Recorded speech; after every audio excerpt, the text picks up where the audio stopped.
Hi, my name is Casey. This is my dad, Art. Hi, my name is Art, and this is my son, Casey.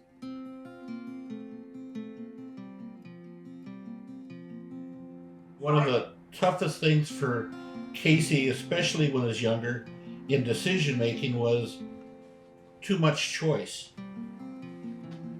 An example would be an aisle that the candy was on that's probably 50 feet long with every type of candy you could think of. And because of his FASD, Casey and his brother would stand there looking at that aisle. They could stand there for hours trying to decide. It was just too overwhelming. So what I learned to do was to say, how about you can have one of these, or one of these, and narrow that down to about 3 choices, and they can make the choice. Sometimes decision making, it gets overwhelming for a lot of people.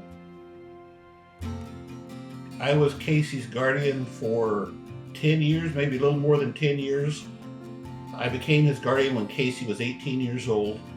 And at that time, he really needed someone to help him. He needed a guardian. He wasn't able to make a lot of decisions by himself. In fact, most decisions he just wasn't able to do.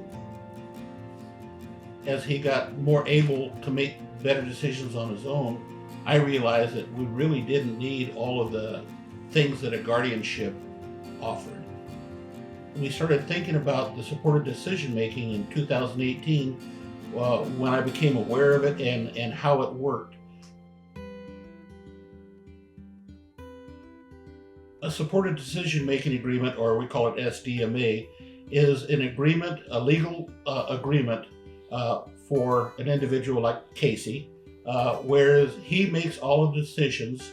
He has a support team around him that gives him information to help him make that decision. Whatever he needs. For instance, employment, if he's having some issues at work, he can meet with the supported decision making team, and they could talk to him about it, offer suggestions, offer alternatives, and then based on all of that, Casey can make those decisions. You go talk to your group, and they help you make a decision on informed decision on what to do, and then in the end, it's your decision is final. It's like being on the bus. He's the driver, and the people in back are just supporting him to get where he needs to go.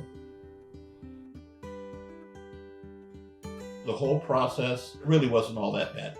Most of it was getting the supporters to sign the agreements and to make sure everybody understood what was going on. Once that was done, it was just a matter of taking over to the court downtown here in Fairbanks, and it was probably a little bit more of a process because it was new both to us and the court system, because we were the first ones to get that done, but it really wasn't all that bad.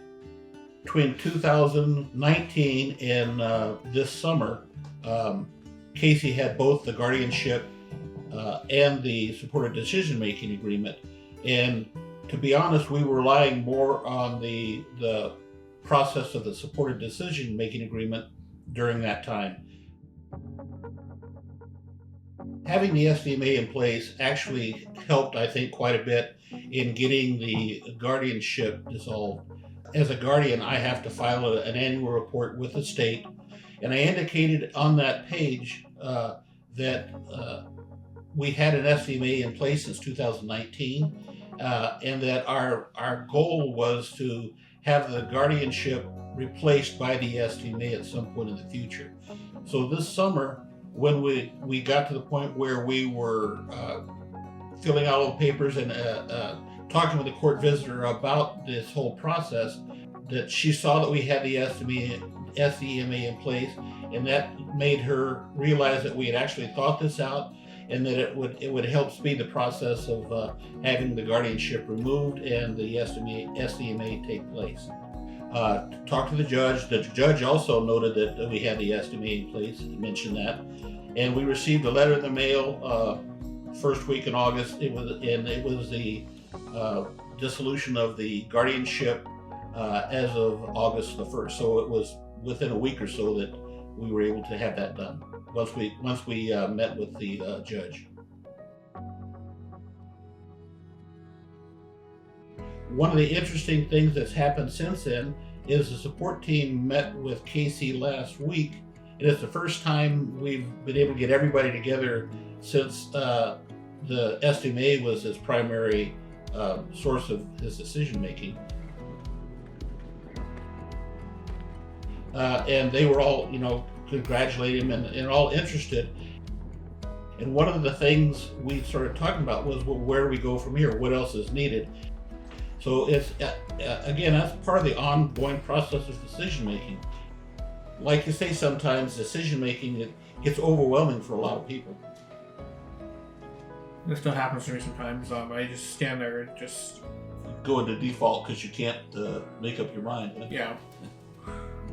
That's why the support team is there to help you with those.